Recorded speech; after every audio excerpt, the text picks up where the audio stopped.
बोलो श्री प्राणनाथ प्यारी की जय। बोलो श्री सतगुरु महाराज की जय। पांच पद्मावती पुरी धाम की जय। सर्व सुंदर साथ की जय।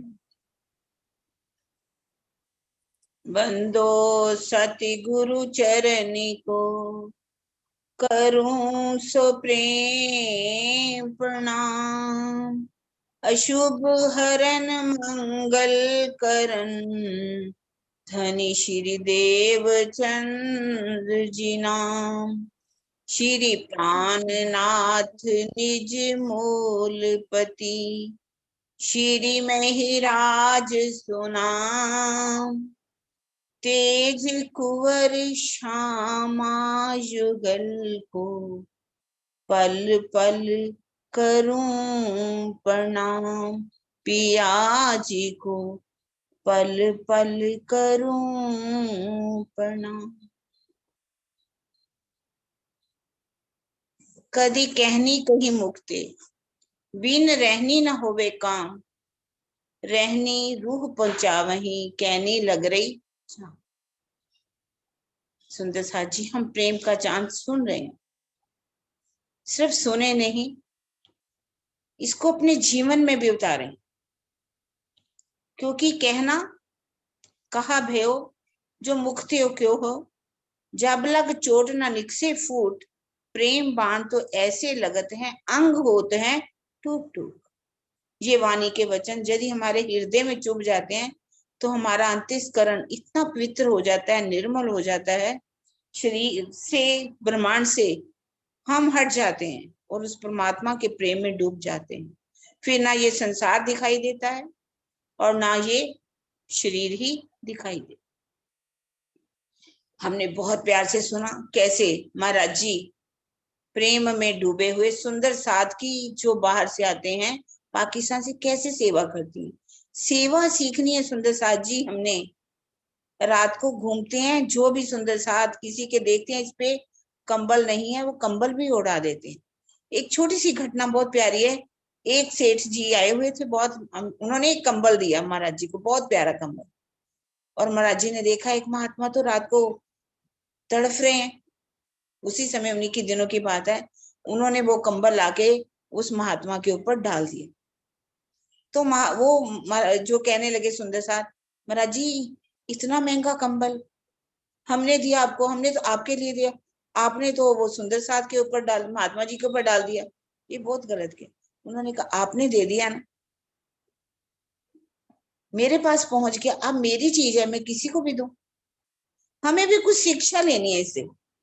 हम भी जाकर के कहते हैं नहीं महाराज जी हम आपके लिए लाए हैं, नहीं स्वामी जी हम आपके लिए लाए हैं, आपने दे दिया ना बस। इसी प्रकार महाराज जी कैसे सेवा करती हैं वहां पर। वहां तारतम वाणी, जहां विनम्रता होती है, जहां प्रेम होता है, तारतम वाणी वहां फैलती है। वो तारतम ज्ञान फैलने लगता है, अपने आप फैलता है। और कैसे वहां तारतम भवन बन गया, कमरे बन गए, सुंदर साथ का बहुत आगमन होने लगा, आने लगे वहां पर सुंदर साथ। वो गंगा राम जी भी सेवा करते क्योंकि वाणी को पधरा दिया गया। अब वो थाल एक बार गिर जाता है तो महाराज जी कहते क्या तुमने इसको ग्रंथ समझा है, क्या एक ग्रंथ समझ करके इसकी सेवा कर रहे हो। ये साक्षात किसका स्वरूप है, हमारे धनी का स्वरूप है। जब कहते हैं सुखदेव जी भागवत के अंदर बैठे तो वाणी के अंदर कौन बैठा है, बारू। कितनी बार, 3 बार घर वाले ले जाते हैं, लेकिन बारू जो है उसके अंदर इतना श्रद्धा समर्पण आ जाता है। जैसे पहली बार ले जाते हैं बेहोश हो जाता है, दूसरी बार ले जाते हैं तो हाथ पैरों में अकड़न हो जाती है, फिर तो तीसरी बार तो देखा कि अब तो इनका दम ही निकल जाएगा, तो महाराज जी के चरणों में जाकर के रख देते। इसी प्रकार से यदि वहां के आश्रमों की कमाई को अच्छी तरह से ना खाया जाए, अच्छी तरह से काम में ना लाया जाए, उसको अपने जीवन में अपने सुखों के लिए या अपनी जीवा के स्वाद के लिए लगा दिया जाए तो ये भी अच्छी बात नहीं है। जैसे कि गंगाराम जी ने उस हलवे को अब पहले खा लिया, छुपा लिया, और वो क्या बन गया, जहर बन गया। ये आश्रमों की कमाई, आश्रमों का दिया हुआ दान लोहे के चने के समान है। यदि हम इसको खाते हैं तो इसको, ये हमें भी पचता नहीं। इसको पचाने के लिए दांत चाहिए लोहे के, महाराज जी कहा करते थे। अब वहां पर कैसे अवंती बाई एक सहारनपुर में आते थे, किस तरह से उन्होंने विद्यावंती जी की बेटी को ठीक कर दिया, जो कि कुबड़ी थी। देखिए, जब द्वापर था तो श्री कृष्ण जी ने किसको ठीक कर दिया था? एक कुबड़ी को ठीक कर दिया, कुब्जा जिसे कहा जाता था। उसका कुब्बड़ ठीक हो गया था, वो सर्वांग सुंदरी वो भी हो गई थी। और वाणी में ललिता सखी के ऊपर पानी कैसे छींटा डालते तो वो भी सुंदर हो जाती। कारी कुमत खूब कुचल, ऐसी कठिन कठोर में नारी, आत्म मेरी निर्मल करके सहजे पार उतारी। और यहाँ पर भी उनकी बेटी जो उठ भी नहीं पाती थी, कैसे एक थपकी मारी और वो भी ठीक हो। इस तरह से राधना के चमेल सिंह जी भी उनके पास आते हैं, जो कि आर्य समाजी थे पक्के, दर्शन के लिए किस तरह से आ जाते हैं। तो महाराज जी के दो शब्द, उन्होंने सिर्फ दो शब्द बताए थे, एक सत्य, एक परम सत्य, ऋतम सत्यम। एक होता है सच, अक्षर सत्य, और अक्षराती, जिसे ऋतम कहा गया। वो समझ गया शर, अक्षर और अक्षरातीत को, और उनके चरणों में कैसे आ जाता है, आकर के झुक जाता है। कहते हैं बेहद वनज का होए का साथी, एक लवे होसी टूक टूक। एक शब्द पर ही टूक टूक हो गया वो, और ध्यान मगन हो गया। और ध्यान मगन होकर के उसने जो पाना था पा लिया। उसने कहते कई दिनों बाद दरवाजा खोला और जाकर के महाराज जी के चरणों में प्रणाम किया। महाराज जी ने उनके चरणों में प्रणाम किया। कुछ समय के बाद उन्होंने शरीर को छोड़ दिया। उनके तन से जागने का कार्य नहीं लेना था, लेकिन देखिए उसने कुछ ही शब्द सुने और हम सोचे हम कितने समय से वाणी सुनते आ रहे हैं, सब कुछ सीख रहे हैं, क्या कारण है कि हमारा अंदर अभी भी उतना पवित्र नहीं हो पा रहा, हमारी आत्मा जागृत क्यों नहीं हो पा रही? हम कभी सोचते नहीं है। महाराज जी के अंदर सुंदर साथ आते हैं तो उनका बोझा उठा रहे। देखिए राजी ने देवचंद्र जी का बोझा उठा लिया, उनकी गठड़ी उठा ली। महाराज जी ने सुंदर साथ की ट्रंक जो लाए थे उठा लिए। जिनके दर्शन के लिए आ रहे हैं, ये क्या है? गरीबी भाव, विनम्रता हमें सीखनी चाहिए। महामती कहे ईमान इश्क की शुक्र, गरीबी सबर, इन विद्रोहें दोस्ती, प्यार कर सके तो कर। जब जाते हैं पन्ना जी के अंदर दर्शन के लिए जाते हैं तो पानी में लोटपोट हो जाते हैं।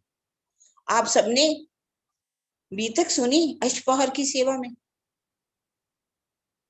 कौन सुंदर साथ है जो जल में लोटपोट होते थे? किसी सुंदर साथ को याद है? नाम याद है? जो झील ना हुआ करता था तो उस जल में वो लोटपोट होते थे सुंदर साथ जी, उनका नाम था शोभा दास जी। महाराज जी भी देखते कि सुंदर साथ कैसे जल के लिए आगे पीछे हो रहे हैं, भाग रहे हैं।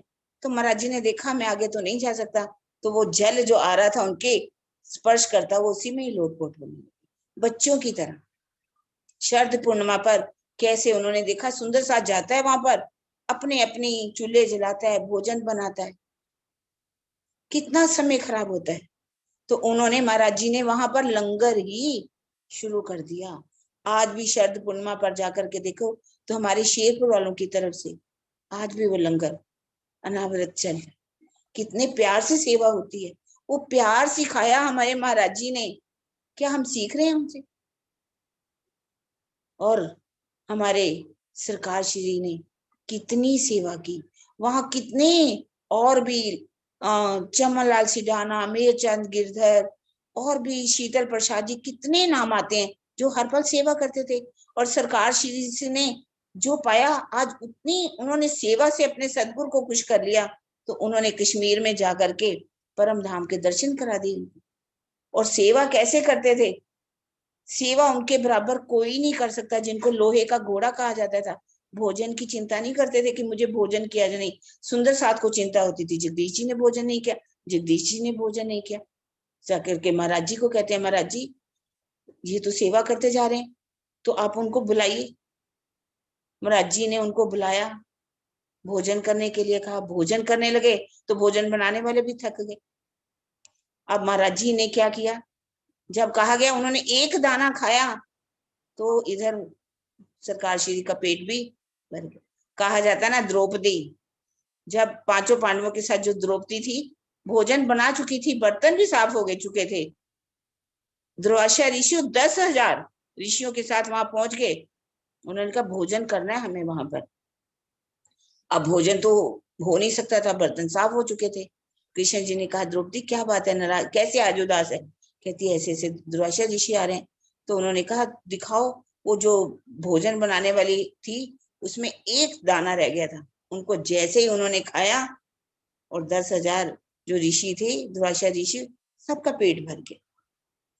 कैसे स्वयं महाराज जी कैसे उनको भेजते हैं सरकार श्री को इलाहाबाद में, और वो चिट्ठी जो होती है एप्लीकेशन वो नहीं पहुंच पाती ऑफिस में, खुद जा करके खुद काम करते हैं, उनका ऑफिस का काम करते हैं, उनके साइन करते हैं। जब ये बात सरकार श्री को बाद में पता चली कि मेरे सदगुरु महाराज मेरे लिए कार्य करते रहे, फिर उन्होंने पीछे मुड़ करके नहीं देखा। सेम उनके सुंदर साथ के जो सामान उठा उठा करके लाने वाले, उनके दिल पर कितना प्रभाव छोड़ गए।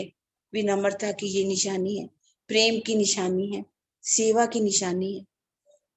तो इस तरह से आगे की जो चुपाई है हमारे शायद श्याम जी पढ़ने वाले हैं, उन्हीं का ही आ रहा है, तो मैं उसको अब नहीं पढ़ूंगी। प्रणाम जी सुंदर साथ जी, प्रणाम जी। दीदी आशु पढ़ेगी पहले। नहीं पढ़ने दो, नहीं आप पढ़िए, पहला प्यारा ही आपका आ रहा है। आप पढ़ दो। हाँ मधु भाभी कहाँ से पढ़ना? महाराज एक मिनट को प्रणाम। महाराज जी ने अपनी मेहर भरी दृष्टि से दिल्ली निवासी श्याम अरोड़ा जी की माता श्रीमती बनारसो बहन जी को भी परम धाम का साक्षात्कार कराया। बनारसो बहन जी में सेवा और श्रद्धा पूरी तरह से कूट कूट कर भरी थी। महाराज जी भी बिना कोई सूचना दिए दिल्ली स्थित उनके निवास स्थान पर जाकर उन्हें दर्शन देते थे। एक बार शेरपुर आश्रम में महाराज जी से बनारसो बहन जी ने कहा, महाराज जी सुंदर साथ इस संसार में इतना दुखी रहता है, आप सबको ही परम धाम का दर्शन क्यों नहीं करा देते? इनमें से कोई भी परम धाम के दर्शन करना नहीं चाहता। महाराज जी ने ये कहा, इनमें से कोई भी परम धाम के दर्शन करना नहीं चाहता, सभी माया का ही सुख चाहते हैं। बातचीत में तो मुझसे सभी ही परम धाम के दर्शन की इच्छा व्यक्त करते हैं।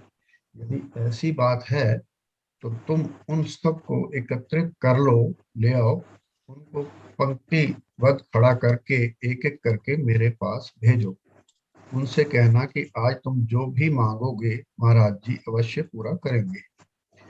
महाराज जी के निर्देशानुसार सुंदर साथ की पंक्ति बन गई।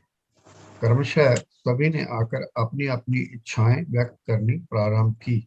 पहली माला नाइला सुंदर साथ ने कहा, महाराज जी मेरी बहू हमेशा ही मुझे लड़ती रहती है, कृपया आप कृपा कीजिए कि वह लड़ना बंद कर दे ताकि घर का माहौल ठीक ठाक रहे। महाराज जी ने कहा, सतगुरु महाराज जी की कृपा से सब ठीक हो जाएगा। दूसरी बहन ने कहा, महाराज जी मेरे बेटे की शादी हुई 5 वर्ष हो गए हैं, अभी भी मेरी बहू की कोख सूनी है, आप कृपा कर देंगे तो बच्चे की किलकारी घर में गूंजने लगेगी। महाराज जी ने, सतगुरु महाराज जी तुम्हारी इच्छा पूरी करेंगे। महाराज जी ने ये कहा, सतगुरु महाराज तुम्हारी इच्छा ही पूरी करेंगे। तीसरी सदस्य भाई था, उसने अपनी मांग रखी, महाराज जी पिछले वर्ष दुकान में बहुत घाटा हो गया था, आप कृपा कर दीजिए, कम से कम रोजी रोजी तो चलती रहे। यह सुनकर महाराज जी हंस पड़े। मुस्कुराते हुए उन्होंने कहा, सदगुरु महाराज जी कृपा से तुम्हारा काम हो जाएगा। इसी प्रकार एक एक करके सभी आते गए, सब ने अपनी सांसारिक इच्छा ही व्यक्त की। जब पूरी पंक्ति खत्म हो गई तो महाराज जी ने बनारसो बहन जी को बुलाकर पूछा, आज तुमने कितनों को परम धाम दर्शन करवाया। बनारसो बहन जी क्या उत्तर देती हैं। उन्होंने हंसते हुए चुपचाप अपना सिर नीचे कर लिया। खारे जल की मछली को खारा जल ही अच्छा लगता है। वह दूध में रहना कभी भी पसंद नहीं करेगी। तारतम्य लेकर भी जीव सृष्टि माया सुखों को ही अधिक चाहना करती है। आगे बोलो। बोलो, पहले इसका अर्थ बोलो। बोलो। शेरपुर आश्रम। नहीं, इसी को क्लैरिफिकेशन करो, कोटेशन को। इसका ये है अभिप्राय है कि महाराज जी कहते हैं कि मायावी संसार में सब लोगों की ख्वाहिश मायावी ही चीज होती है, लेकिन हमारे सुंदर साथ जो भी हैं प्रेम पूर्ण महाराज जी की संगत में आकर प्रेम इतना भर जाता है हमें तो महाराज जी के ही हो जाते हैं। और महाराज जी से ही ये शिक्षा मिली हमें कि हमें क्या करने आए हैं, कहाँ से आए हैं और कहाँ जाना है। तो सब सुंदर साथ का ये भाव हो जाता है कि महाराज जी की शरण में ही रह के ये प्यार प्रेम लिया जा सकता है। तो सब सुंदर साथ महाराज जी के चरणों में ही आ जाते हैं। मधु भाभी, आप करो इस वाली कोटेशन को। खारे जल की मछली को खारा जल ही अच्छा लगता है। मतलब कि जो माया के जीव है ना, उनकी ख्वाहिशें भी माया वाली ही होती हैं। जैसे कि महाराज जी के पास जो भी आया उसने दुनियावी चीज ही मांगी। उन्होंने महाराज जी को पहचाना ही नहीं कि इनके अंदर कितनी बड़ी शक्ति है। वो कुछ भी मांगते वो पूरा कर देते। लेकिन उन्होंने मांगा क्या? किसी ने घर की शांति, किसी ने दुकान में लाभ, पैसे धन की इच्छा। तो मतलब माया के लोग जो है वो माया ही चाहते हैं। जैसे खारी मछली, जब मछली जो है वो खारे जल में ही खुश रहती है, वह दूध में रहना कभी पसंद नहीं करेगी। तारतम्य लेकर भी जीव सृष्टि मायावी सुखों की ही अधिक चाहना करती है। अगर हम लोग तारतम्य लेते हैं और अगर फिर भी हम जीव सृष्टियों की ही तरह वैसा आचरण करें कि माया में ही फंसे रहे और अपने आत्मिक कल्याण के लिए कुछ ना करें, तो फिर तो हमारा कोई फायदा ही नहीं ना। तो फिर तो बेकार ही है सृष्टि में आना और अपना जीवन व्यर्थ गंवाना। तो हमें मतलब अध्यात्म की थोड़े उस तरफ चलकर अपने पग उस तरफ बढ़ाने चाहिए, ना कि मायावी सुखों की ओर अपना ध्यान करना चाहिए या मायावी चाहनों की ओर हमें जाना चाहिए। प्रणाम जी। सुंदर साथ जी प्रणाम जी। जिन सुंदर साथ का अभी हमने सुना है जिक्र बनारसो बहन जी का, जिनको पूरा परम धाम के दर्शन कराए, तो महाराज जी ने जैसे कहा कि भाई उन्होंने महाराज जी से रिक्वेस्ट करी कि महाराज जी सुंदर साथ को दिखाओ परम धाम, सब देखना चाहते हैं। तो उन्होंने कैसे कह दिया कि यहाँ कोई नहीं देखना चाहता, तो पंक्ति में बुलाया, सबने दुनिया का ही सुख मांगा। तो वो जो उनके बहू बेटा है, ये वही बेटा उनका बोल रहा है, जिन श्याम जी का नाम आया है, ये वही श्याम जी हैं। सुंदर साथ जी प्रणाम स्वीकार करो उनका। प्रणाम जी। सुंदर साथ जी प्रेम भरा प्रणाम जी। प्रणाम जी, आपके चरणों में प्रणाम जी। आशु, आप आ जाओ। मेरे दिल में आया, काफी सुंदर साथ नए है ना, उनको नहीं पता इसलिए। आशु आ जाओ। हाँ जी प्रणाम जी दीदी। 1 मिनट में लगा रही हूँ महाराज जी की। हाँ जी, आप स्टार्ट करो।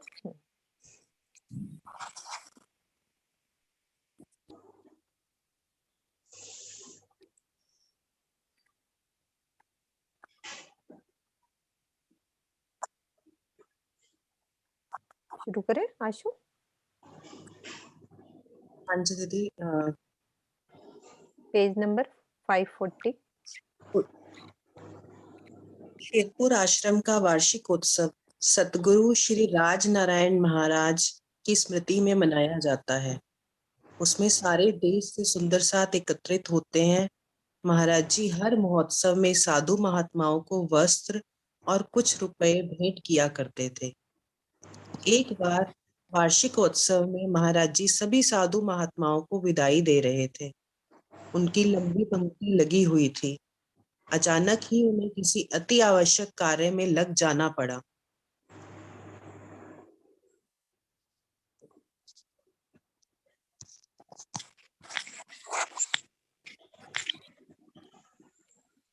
महाराज जी ने कानपुर निवासी श्री चमन लाल सलूजा जी को बुलवाया और कहा, तुम इन सभी महात्माओं को 11-11 रुपए और एक एक धोती बांटते जाओ, मुझे कुछ बहुत जरूरी कार्य है। सलूजा जी ने जब धोतियों की ओर देखा तो वे चिंतित से हो गए। उन्होंने अपने मन में सोचा कि लाइन तो इतनी लंबी है और धोतियां कम है। यदि बांटने के समय ही धोतियां कम पड़ जाएंगी तो मैं क्या करूंगा? इससे तो आश्रम की गरिमा ही ध्वस्त हो जाएगी। किंतु आदेश तो आदेश था। उन्होंने बांटना शुरू किया। एक एक कर साधु अपनी भेंट लेते गए। धीरे धीरे पूरी पंक्ति को भेंट मिल गई, किंतु धोतियां और पैसे उतने के उतने ही रहे। अब तो सलूजा जी आश्चर्य में डूब गए। उन्होंने उस दिन पहचाना कि महाराज जी की महिमा क्या है। एक तरफ महाराज जी ने अध्यात्म की सर्वोच्च ऊंचाइयों को छुआ, तो दूसरी ओर इतनी विनम्रता की पहचान करने वाले दांतों तले उंगली दबा लें। कोई सोच भी नहीं सकता कि इस पृथ्वी पर क्या इतना विनम्र और अहंकार से रहित व्यक्ति भी हो सकता है। वार्षिकोत्सव में जब सब सुंदर साथ भोजन कर लेते थे और झूठी पतले फेंक दी जाती थी, तो महाराज जी रात के अंधेरे में छिप कर जाते और प्रसाद रूम में उन पतलों के कुछ झूठे दाने अवश्य खाते। ऐसी भी घटना घटी कि कुछ सुंदर साथ के चले जाने के बाद उन्होंने वहां के फर्श को धोकर उसका पान किया है। प्रश्न है कि यह काम कौन करेगा जिसके दर्शन मात्र से हृदय तृप्त हो जाए। वह स्वयं इतनी विनम्रता अपने अंदर समेटे हुए हैं कि जो झूठी पतले गायों, कुत्तों और आदि जानवरों को खाने के लिए फेंक दी जाती थी,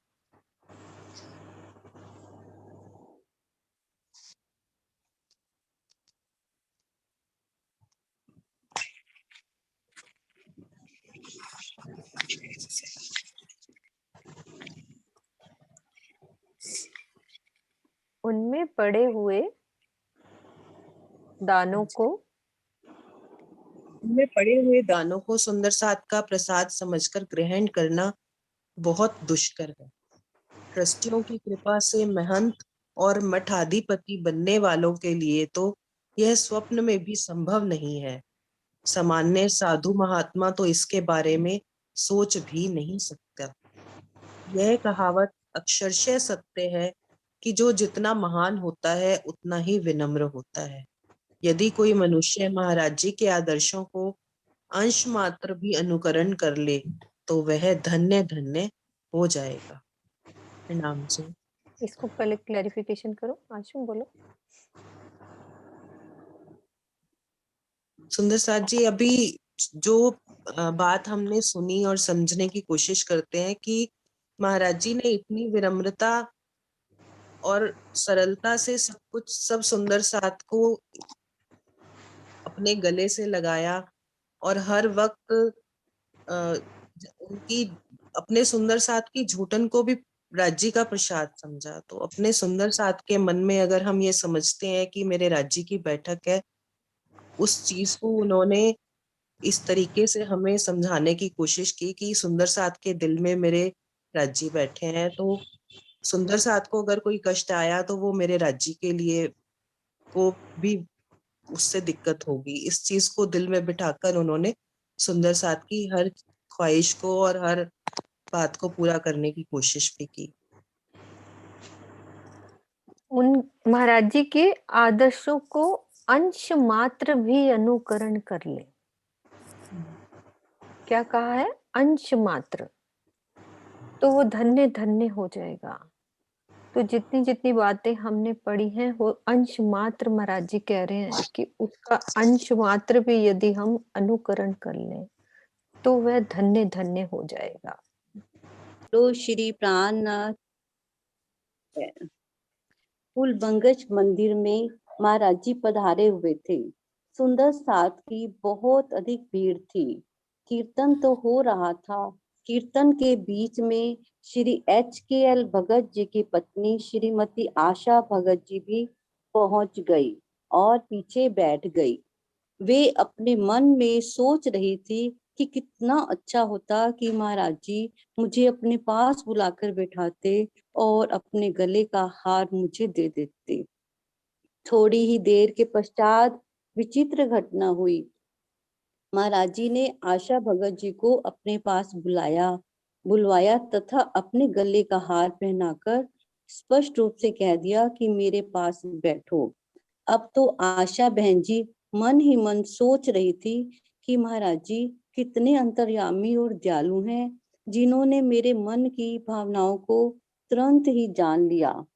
सहारनपुर में आर्य समाज के साथ शास्त्रार्थ हुआ। उस शास्त्रार्थ में पंडित कृष्ण दत्त शास्त्री कानपुर वाले तथा श्री कृष्ण देव जी महाराज जयपुर ने भाग लिया। शास्त्रार्थ में काफी नोकझोंक हुई। तनाव भी अपने चरम पर था। महाराज जी शास्त्रार्थ में विद्वानों के साथ स्वयं बैठे थे। उनका वर्द हस्त विद्वत मंडल के साथ था, जिसका परिणाम यह हुआ कि श्री निजानंद संप्रदाय के विद्वानों ने आर्य समाज के शास्त्रार्थ महारथियों से भी शास्त्रार्थ करके विजय प्राप्त की। सन 1958 में जामनगर में महाराज श्री धर्मदास जी के नेतृत्व में एक विशाल कार्यक्रम का आयोजन किया गया था। उसमें सारे देश के सुंदर साथ पधारे थे। उस कार्यक्रम के प्रारंभ होने की पूर्व संध्या पर महाराज श्री रामरतन दास जी आचार्य श्री धर्मदास जी महाराज जी के कक्ष में उपस्थित थे। कुछ सुंदर साथी वहां बैठे हुए थे। ऐसे समय में सेठ गोवर्धन दास जी भी कक्ष में प्रविष्ट हुए। महाराज जी ने उनसे पूछा, सेठ जी क्या भंडारे की सारी व्यवस्था पूरी हो गई है? महाराज जी और सब तो ठीक है, किंतु कुछ लड्डू कम पड़ेंगे। महाराज जी श्री राम रतन दास जी को सेठ जी की बात पसंद नहीं आई। उन्होंने कहा, सेठ जी श्री राज जी के भंडार के प्रति कभी भी कमी शब्द का प्रयोग नहीं करना चाहिए। आपको ऐसा कहना चाहिए कि कुछ और लड्डुओं की आवश्यकता है।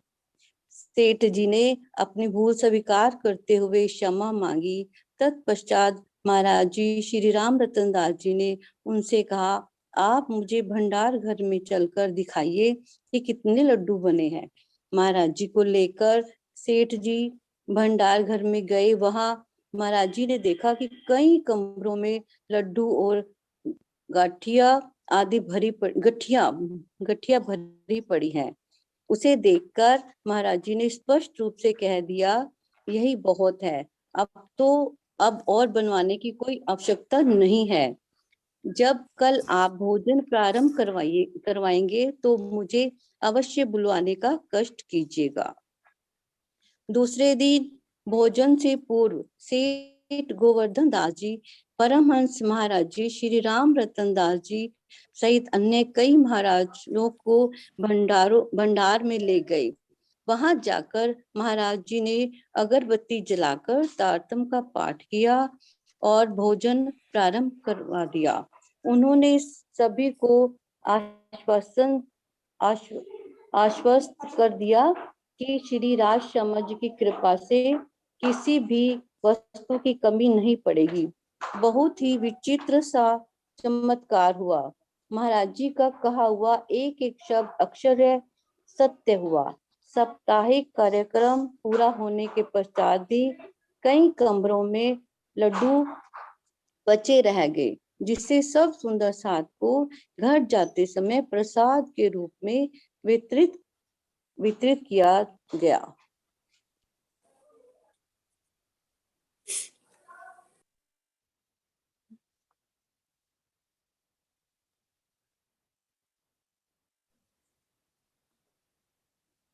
आवाज आ रही है दीदी? हाँ जी बोलो। इस प्रकार जो सुंदर साथ जामनगर नहीं पहुंच सके थे, उन्होंने भी लड्डू का प्रसाद ग्रहण किया। जहां लड्डू के कम होने की आशंका जताई जा रही थी, वहीं आवश्यकता से भी अधिक लड्डू उपलब्ध रहा। जिस ब्रह्म मुनि सदगुरु के धाम हृदय में प्रियतम पर ब्रह्म की शोभा विराजमान रही हो, उनके निर्देश या उनकी कृपा की छांव तले होने वाले किसी भी कार्यक्रम से भला किसी वस्तु की कमी कैसे रह सकती है। कमी तो केवल वहां होती है जहां अपने धन बल एवं जन बल का अहंकार होता है। जैसे इसमें बताया जा रहा है कि जैसे सदगुरु महाराज हमारे कुछ भी यदि कर रहे हैं तो हमें पूरा राज्य पर भरोसा है कि ये काम मेरा हो जाएगा, हमें कोई कमी होगी ही नहीं। जैसे महाराज जी ने भी इसमें कहा कि लड्डू में वहां कमरे में भरे पड़े हैं, कोई कमी होगी नहीं, तो फिर उसमें एक भरोसा होता है अपना कि राजी जो करेंगे सो सही कर रहे हैं। वही इसमें बताया जा रहा है कि हमें राज्य के ही चरणों तले बस वही अपने ध्यान में रखना है और कुछ नहीं सोचना है कि कमी कैसे होगी क्या होगा, सब राज्य कर रहे हैं। वही अपने पैसे का बल बिल्कुल नहीं दिखाना चाहिए कि हमें पैसा है तो मैं ये कर सकता हूँ वो कर सकता हूँ। पैसे तो आज है कल नहीं होगा, यही बात इसमें बताई जा रही है। कुछ है तो आप बता दीजिए दीदी। नहीं नहीं ठीक है कि राजी उनके सदगुरु के निर्देश में कोई भी यदि प्रोग्राम होता है तो वहां कमी हो ही नहीं सकती। हर पल राजी हमारे साथ हैं। हमें भी अपनी इस लाइफ में यही सोचना है कि दुनिया में जो कुछ भी हो रहा है वो हमारे भलाई के लिए हो रहा है। तो यदि हम ये सोचें कि हमारे पास धन बल है या जन बल है, उससे अहंकार से हम यदि दुनिया में रहते हैं तो वहां पे कमी हो सकती है। वहां कमी आएगी जहां अहंकार आ जाएगा। तो जहां मैं खुद ही नहीं रहेगी, जहां धनी धनी होंगे, तो वहां कमी नहीं हो सकती। हाँ जी पढ़ो आगे। जिनकी स्नेहमयी गोद में हजारों सुंदर साधने अपनेपन की शीतल एवं सुगंधी प्यार का अनुभव किया, जिनके नेत्रों के सुधापान से परितृप्त हजारों सुंदर साध आनंद के सागर में विहार करने लगे, जिनके दर्शन मात्र से लाखों जीव ने एवं कृतिक माना और उनके अनंत भवसागर को पार कर लिया, जिसमें वे लाखों जन्मों से भटक रहे थे, जिनके हृदय कमल से निकलकर मुखारविंद से प्रभावित होने वाली अमृतमयी वाणी शरीर में रोमांच पैदा करती रही, जिनकी सानिध्यता प्रियतम पार ब्रह्म के आभार मंडल की छाया का एहसास कराती रही। वे सदगुरु परमहंस महाराज श्री राम रतन दास जी सन 1964 में 12 अक्टूबर को प्रातः 7:30 बजे नई दिल्ली में श्री HKL भगत जी के घर पर ब्रह्म शरीर का अंतर्ध्यान हो गए, किंतु प्रेम से पुकारने वालों के दिल में वे अब भी वैसे ही प्रकट होते हैं, बातें करते हैं, हंसते हैं और आनंद के सागर में स्नान कराते हैं। वे किसी भी स्थिति में हमसे अलग नहीं हो सकते। प्रणाम जी। अंधकार में भटकते हुए संसार को परमहंस के रूप में एक पथ प्रदर्शक चाहिए, जिसके हृदय में ज्ञान, वैराग्य और प्रेम का संगम हो, जो सबके हृदय को जीत सके, सबको परम धाम की राह दिखा सके। वही ब्रह्म मुनि है। आज से लगभग 100 वर्ष पहले उत्तर प्रदेश के सहारनपुर जिले से एक सुंदर युवक ग्रह त्याग कर निकल पड़ता है। उसके हृदय में विरह की असीम वेदना है। प्रियतम पारब्रह्म को पाने की प्यास में वह गांव-गांव, जंगल-जंगल भटकता फिर रहा है। एक ऐसा परमहंस प्रकट होना चाहिए जिसमें ज्ञान के नाम पर शुष्कता ना हो, भक्ति के नाम पर दिखावा ना हो और वैराग्य के नाम पर अहंकार ना हो। एक दिन उसका मिलन होता है उस महान सद्गुरु से जिनमें पार ब्रह्म का जोश है, जिनकी कृपा दृष्टि अनायास ही परब्रह्म का साक्षात्कार करा देती है। अध्यात्म जगत के आकाश में पूर्णिमा का चंद्रमा उदित हो जाता है। चारों ओर बिखरी हुई चांदनी की निर्मल छटा सबका मन मोह लेती है। चारों ओर बिखरी हुई चांदनी की निर्मल छटा सबका मन मोह लेती है। प्रणाम जी। एक सुंदर कविता के रूप में हमारे स्वामी जी ने एक शॉर्ट में जो लास्ट में एक संदेश दिया, संदेश से मतलब एक शॉर्ट में उन्होंने सारांश लिखा कि अंधकार में भटकते हुए संसार को परमहंस के रूप में एक पथ प्रदर्शक चाहिए, जिसके हृदय में ज्ञान, वैराग्य और प्रेम का संगम हो। उसके दिल में ज्ञान हो, वैराग्य हो और प्रेम का संगम हो, और जो सबके हृदय को जीत सके वही हमारा पथ प्रदर्शक बन सकता है, जो सबके दिल में प्रेम भर के जीत सके और सबको परम धाम की राह दिखा सके, वही ब्रह्ममुनि है, वही ब्रह्ममुनि है।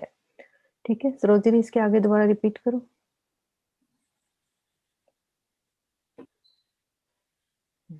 आज से लगभग 100 वर्ष पहले उत्तर प्रदेश के सहारनपुर जिले से एक सुंदर युवक गृह त्याग कर निकल पड़ता है। उसके हृदय में विरह की असीम वेदना, प्रियतम पार ब्रह्म को पाने की प्यास व गांव-गांव, जंगल-जंगल भटकता फिर रहा है। एक ऐसा परमहंस प्रकट होना चाहिए जिसमें ज्ञान के नाम पर शुष्कता ना हो, भक्ति के नाम पर दिखावा ना हो और वैराग्य के नाम पर अहंकार ना हो। एक दिन उसका मिलन होता है उस महान सतगुरु से जिनमें पार ब्रह्म का जोश है, जिनकी कृपा दृष्टि अनायास ही पार ब्रह्म का साक्षात करा देती है। अध्यात्म जगत के आकाश में पूर्णिमा का चंद्रमा उदित हो जाता है। चारों ओर बिखरी हुई चांदनी की निर्मल छटा सबका मन मोह लेती है। सबका मन मोह लेती है। किरण दीदी।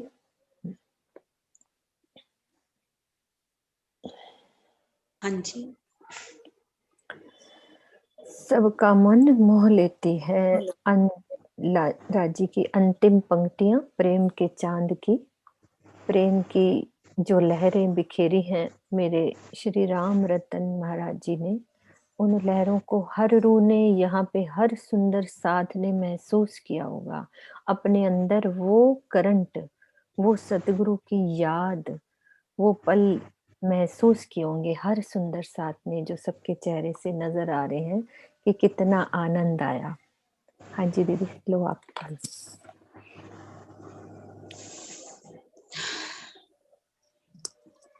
हाँ जी सुंदर साथ जी, सबने प्रेम का चांद बहुत ही प्यार से, श्रद्धा से सुना।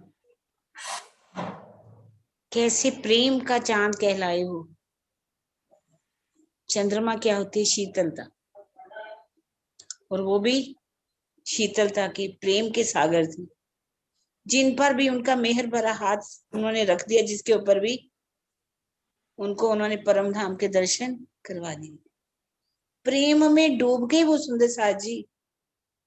जहां तक मुझे भी थोड़ा सा याद है, बनारसो बहन जी को भी कैसे उन्होंने परम धाम दिखा दिया। एक बार हम उनके घर गए तो बनारसो बहन जी, मैं ज्यादा तो नहीं गई, थोड़ा ही गई, एक बार बबली दीदी मुझे लेकर के गई थी, तो वो कहते आप जमुना जी करते हो, जमुना जी इतनी है, इतनी लंबाई चौड़ाई ऐसे। अरे उस जमुना जी को देखो, जैसे आप वर्णन करते हो ना, उसका कोई स्वरूप ही कितना प्यारा। जिन्होंने उस रस को पाया, जो उस रस में डूब गए, जिसने इस आनंद को पा लिया, जिसने इसको खाया, चखा प्रेम को, अब वो वर्णन नहीं कर पा रहे, उसका वर्णन नहीं कर पा रहे। कहते हैं वो परम धाम। महाराज जी दिखा देते थे, जिसको चाहे दिखा देते थे। लाजवंती बहन जी एक बार बड़े प्यार से बता रहे थे कि कैसे मैंने महाराज जी के आंखों में देखा तो मुझे वो आंखें कभी भूलती नहीं। कैसे वो उनको उनके अंदर से वो स्वरूप के दर्शन हुए, वो परम धाम के हमारे धनी अक्षरातीत के उनकी नैनों का उनको दीदार हुआ। सुंदर साथ जी बस प्रेम भरा दिल ले आए हम भी, तो हमें भी दीदार हो सकता है। एक छोटी सी घटना मैं आज सुनाने जा रही हूँ, वो बहुत प्यार से सुनाया करती थी। कानपुर से चलती थी भूखी, बिल्कुल कुछ नहीं खाना, कुछ नहीं, चल दी। महाराज जी के दर्शन करके ही कुछ लेती थी। जैसे ही ननौता से उतरी, पैदल चलना पड़ता था और बीतक के दिन थे शायद, बारिश इतनी इतनी बारिश, जैसे वो नदी का किनारा है आज जहां पर नहर सी चल रही है। कहते मैं वहां उस समय शायद नहर थी नहीं, बारिश में चल रही है, पगडंडी जो थी वो दिख ही नहीं रही। अब पगडंडी से वो नीचे उतर गई खेतों की तरफ। अब सोचती है क्या करूं, कहाँ जाऊं, कोई पानी, इतना पानी, हाथ में एक छोटा सा थैला कपड़ों का भरा हुआ रखा हुआ है, भूखी है बिल्कुल भी, चल रही है।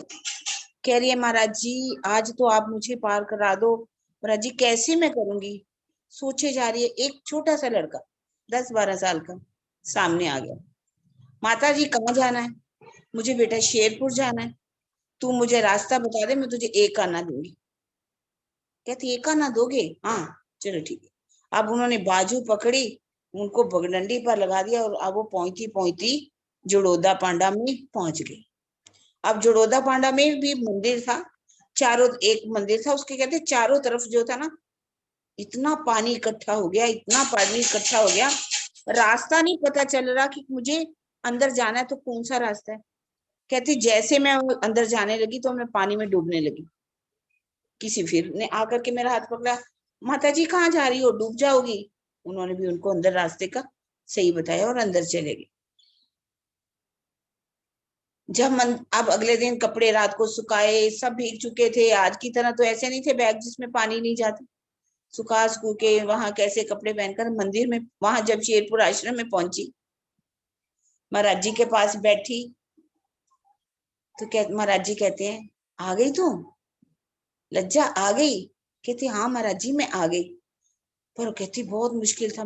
कहते महाराज जी, कहते अच्छा मुश्किल था, बहुत बारिश थी महाराज जी।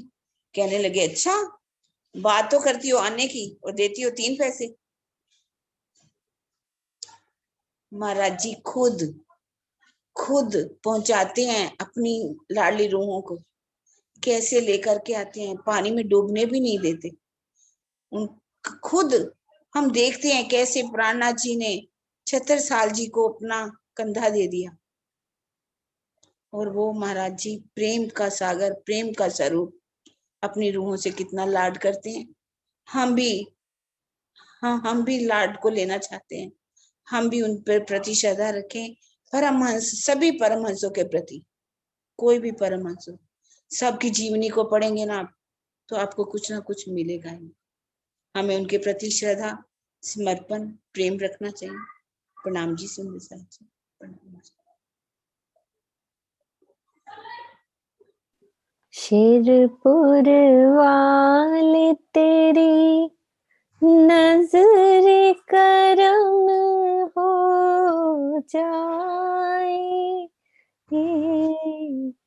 शामे गम अपनी खुशियों के सहर हो जाए,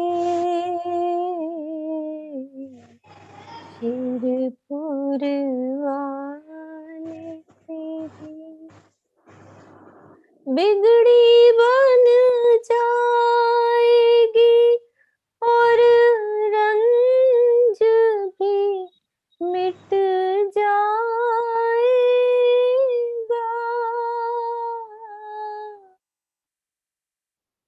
बिगड़ी बन जाएगी और रंज भी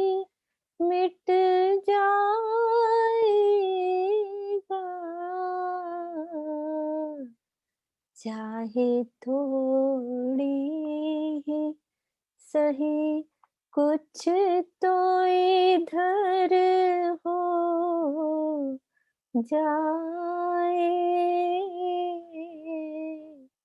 शिरपुर वाले तेरी नजरे करम हो जाए। बोलो श्री राम रतन दास महाराज जी, आपकी सदा सदा ही जय, सदा सदा ही जय। किरण दीदी जय कर लो। हाँ जी सोनू आ जाओ, सोनू खोलो। आशीष सोनिया हैंड रेज कर रही है। हाँ जी, हाँ जी सोनू। हाँ जी, प्रणाम जी सुंदर साथ जी। हमारे पास एक बहुत प्यारा कॉम्बो यहाँ बैठा हुआ है, गीता दीदी और लवी का। इन्होंने बहुत सारे अनुभव जो हमारे शेरपुर वाले महाराज जी के मैंने लवी के मुंह से स्वयं यहाँ सुने हैं। उनके हाथ की लिखी हुई जो सेवा पूजा है, महाराज जी के खुद के हाथों से लिखे हुए शब्द वो इनके पास हैं। तो यदि हो सके तो आज नहीं तो कल सुबह लवी और गीता दीदी यदि आप भी अपने अनुभव महाराज जी के शेयर करें तो हम सब सुंदर साथ को बहुत अभी अच्छा बोलो, लगेगा। अभी टाइम है सोनू, अभी टाइम हाँ जी, है, गीता बात करो। चौहान के नाम से हैं वो। यदि हाँ मैंने उनको कर दिया, अनम्यूट अनम्यूट कर हाँ दिया जी। मैंने। हाँ करो बेटा, अनम्यूट करो। हाँ जी प्रणाम जी। प्रणाम जी। प्रणाम सुंदर साथ जी। प्रणाम सुंदर साथ जी। बात करो आप बताओ मम्मा, नानी वाली बात। मेरे को तो एक बार की बात तो बहुत सारी याद है, एक बुआ जी की याद आ रही है। आवाज मेरी ऐसी होती है। आ रही है। सुंदर साथ जी, एक बार मेरी बुआ जी 12 साल की थी, तब उनकी शादी हो गई थी। तो पहले जो शादी नहीं, कुंवारी लड़कियां होती थी वो नाम नहीं लिया करती थी, और मेरे मम्मी पापा के साथ रामरतन महाराज जी से उन्होंने निज नाम ले लिया। अब हमारी दादी तो बहुत गुस्सा थी, कोई नाम क्यों ले लिया तूने, पता नहीं कैसा घर मिलेगा। और फिर जल्दी शादी को होने की वजह से 1 साल तक भेजते नहीं थे, तो बुआ जी को भेजा नहीं। उसी दौरान में हमारे फूफा जी की डेथ हो गई। 12 साल की मेरी बुआ जी विधवा हो गई। तो मेरी दादी को बहुत गुस्सा आया, जो महाराज जी ने अपने हाथ से उनको दी हुई थी सेवा पूजा, मेरी मम्मी को आत्मबोध, तत्वबोध, कुछ ऐसी छोटी छोटी पुस्तकें थी, तो और सेवा पूजा वो महाराज जी ने अपना स्वरूप और वो दे रखे थे। तो मेरी दादी ने जब खबर आई वहां से कि उनकी डेथ हो गई, तो मेरी दादी ने वो सब उठा के अंदर चूल्हे में जला के लकड़ी वो सब सेवा पूजा जला दी। जब वो जला दी तो बुआ जी तो हमारी वहां चली गई है, कह रही कि इसी राम रतन जी ने नाश करा जिनका नाम लिया तू। अब घर में ऐसा माहौल, तो महाराज जी तारतम भवन के बाहर लेटे हुए थे। तो एक चलसीने के थे सुंदरलाल जी, वो पैर दबा रहे थे महाराज जी के ऐसे बैठे हुए। तो वो कहने लगे कि महाराज जी नो हट जाओ, पैर में दर्द हो रहा है। वो कहने लगे महाराज जी क्या हो गया, हम तो अभी पैर दबा रहे थे। कह रहे नहीं, कोई सुंदर साथी है अपना। जब उन्होंने देखा तो पूरे छाले पड़ गए थे। अभी उसमें 1-2 सुंदर साथ जिंदा है जो बताते हैं पूरे पैरों में छाले थे। वो कहते क्या हुआ, कहते कोई हमारे सुंदर साथ नहीं भाई, हमारी ऐसी सेवा कर दी। फिर यहाँ से प्रताप सिंह, एक प्रताप थे जो कि और 1-2 जने सब यहाँ से मुरलीपुर गए। वहां जाके पता चला कि ऐसा हो गया है। तो ऐसा मतलब हम सुनते हैं, हम तो थे नहीं तब बुआ जी की शादी हुई है, तो ऐसा हुआ उनके साथ। बहुत अनुभव थे, हमारी मम्मी सुनाया करती थी जब महाराज जी हमारे घर आते थे, तो ऐसा तो हमने सुना उनसे। और बाकी एक बहुत प्यारा अनुभव आपने लवी, आपने एक बहुत सुंदर अनुभव जो मुझे अभी याद है वो इन्होंने सुनाया था, जैसे कि छत्रसाल जी को दर्शन हुए थे ना, और उन्होंने वो पास आकर आपकी नानी के पास आकर वो चले गए, वो जहां पर वो बैठी हुई थी, वो बहुत सुंदर अनुभव था। यदि आप सुंदर साथ से शेयर कर पाओ ना, यदि टाइम हो तो जरूर कीजिए। अनम्यूट करना पड़ेगा फिर से। उधर बच्चों, हाँ थोड़ा बच्चों की आवाज आ रही है ना, थोड़ा सा। शेरपुर जाके ना आवाज बैठ गई, वहां शेरपुर गए थे ना न्यू ईयर पे, तो सर्दी लग गई है। नानी खुद भी बताते थे, मम्मा से भी हमने सुना है कि जब तक महाराज जी का नाम नहीं लिया था उन्होंने ना, और कभी मुरलीपुर गांव से है मेरे नानी नाना, तो उधर से एक मंदिर पहले से था, वहां आते थे, पर हमारे नानी नाना नहीं जानते थे उनको ना, नाना जी का कोई अभी तक हुआ नहीं था, परिचय नहीं हुआ था उनसे। तो एक बार महाराज जी वहीं उसी मंदिर में, वो जिस गांव में ना पार्ट्स होते हैं कि कास्ट वाइज डिवाइडेड रहते हैं, तो जैसे राजपूत अलग रहते हैं, थोड़े सैनीज अलग रहते हैं, तो वो सैनी वो वाले कास्ट में मंदिर था, तो राजपूतों की बहुएं वहां नहीं जाती थी, अलाउड नहीं थी जाना उधर साइड पे, पर नाना जी और चले जाते थे। तो एक दिन नाना जी ने आके बताया नानी को कि आज तो कोई बहुत बड़े संत आए हुए हैं, वहां देख के उनकी छवि बिल्कुल डिफरेंट है, बहुत अलग दिख रहे हैं, कि जिसे मन ना खिंचा चला जाता है। पहली बात तो नानी हमारी ना पहले से कुछ कुछ नानी जी करती तो रहती थी, पर उन्हें महाराज जी नहीं मिले थे।